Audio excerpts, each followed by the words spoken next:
IPL रु मोटा अंकर टंका रोजगार करुछंती सरकार। जणे लेखाए क्रिकेटरंक ठारू नेउछंती एतिकी टंका। तेबे कौन रही संपूर्ण अपडेट आसतु जानिबा। ता पूर्वरु वीडियोटी को लाइक और शेयर करी चैनलटी को सब्सक्राइब करिबा पई अनुरोध। आईपीएल अर्थात इंडियन प्रीमियर लीग विश्वर सबुठारु महंगा एवं प्रसिद्ध क्रिकेट लीग अटे। प्रतिवर्ष आईपीएल रे कोटी कोटी टंकार खेल होता है। आईपीएल केवल एक क्रिकेट टूर्नामेंट नुहे बरं यह एक विशाल शिल्प पलटि जेउठारे खेलाड़ींक ठारू आरंभ करी दल मालिक प्रसारण कंपानी एवं सरकार प्रत्येक प्रतिवर्ष प्रचुर टंका रोजगार करती। जदिओ भारत सरकार एही लीग उपरे प्रत्यक्ष टिकस पाउनाहांती किंतु परोक्ष भाव में यह सरकार एक बड़ राजस्व सृष्टिकारी पलटि। एही वर्ष मध्य आईपीएल 2025 रो क्रेज शीर्ष रे अछि, जहा कारणरू एही टूर्नामेंट रो आय एवं टिकस विषय रे आलोचना जोर धरिछि।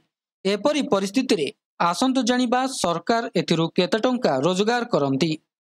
आईपीएल मीडिया एवं प्रसारण अधिकार रु सबुठारु अधिक टंका रोजगार करे। स्टार स्पोर्ट्स एवं जियो सिनेमा मिलित भाव में 2023 रु 2027 पर्यंत आईपीएल रो प्रसारण अधिकार किनिछंती। एथिपाई से 48,390 कोटी टंकारे एक चुक्ति करिछंती। एपरि परिस्थिति रे आईपीएल प्रतिवर्ष 12,097 कोटी टंका रोजगार करे। एबे एही परिमाण बीसीसीआई एवं फ्रांचाइजी मध्यरे 50-50 भाग करा जाइछि। आपण जानी आश्चर्य हेबे जे प्रतिवर्ष 12,000 कोटी टंका रोजगार करने सत्वे बीसीसीआई गोटे टंका मध्य टिकस देउनाही। भारत सरकार आईपीएल रो विपुल आय उपरे सीधासलख टिकस आदाय करती नाही।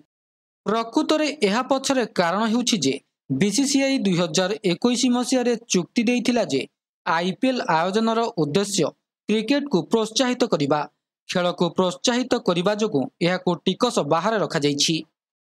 टिकस आपेलेट ट्रिब्यूनाल बीसीसीआई रो आवेदन को ग्रहण करथिले एवं सेबेठारु बीसीसीआई एहार आईपीएल आय उपरे सरकार को कोनोसी टिकस देउनाही।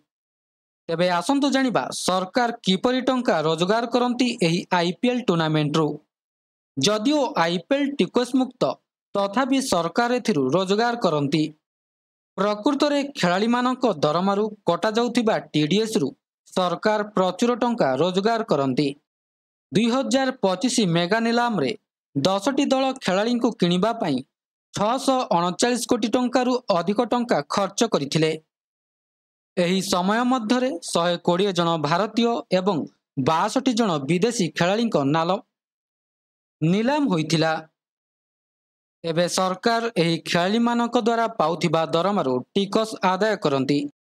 एथिपई नियम हेउछि जे सरकार भारतीय खेलाड़ी दरमा उपरे 10% एवं विदेशी खेलाड़ी दरमा उपरे 20% टीडीएस नेबे। एहीपरि सरकार आईपीएल 2025 रे 89 कोटी 49 लाख टंका टिकस पाइथिले।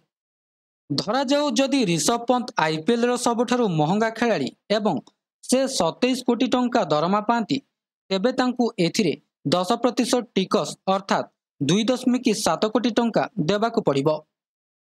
तेबे भारतीय खेलाड़ी मोट 383.40 कोटी टंका दरमा उपरे 10% टीडीएस अर्थात 38 कोटी 34 लाख टंका देइछंती। एथिरे आईपीएल रे विदेशी खेलाड़ी माने मोट 255 कोटी 75 लाख टंका दरमा पाइछंती, जहा उपरे 20% टीडीएस लागू होइछि अर्थात 51 कोटी 15 लाख टंका टीडीएस आकार देइछंती। तेबे आसंतु जानिबा आईपीएल रे आयर उच्च कौन रहिछि। सेथिरु गोटिए होउछि प्रायोजक चुक्ति। प्रायोजक चुक्ति आईपीएल पई आयर एक प्रमुख उत्स। आईपीएल रे विभिन्न ब्रांड सेमानकर ब्रांडिंग पई कोटी कोटी टंका खर्च करंती। स्टाडियम टिकेट विक्रय, मैच समय रे टिकट विक्रय फ्रांचाइज एवं सरकार उभय पई आय सृष्टि करे। सामग्री विक्रय, जर्सी, कैप, स्टिकर एवं अन्यान्य क्रिकेट सामग्री विक्रय रु मध्य आईपीएल रे भल परिमाणर राजस्व मिलिथाए। जीएसटी एवं अन्यान्य टिकस, स्टाडियम रे बिक्री होतिबा खाद्य सामग्री, टिकेट एवं अन्यान्य सेवारु मध्य आईपीएल रोजगार करे। तेबे यह थिला संपूर्ण अपडेट टी। भिडियोटी भल लगी भिडियोटी को लाइक करंतु, शेयर करंतु एवं चैनल को सब्सक्राइब करने को भूलु ना। भिडियोटी को शेष पर्यंत देखिथिबारु आपनको बहुत बहुत धन्यवाद।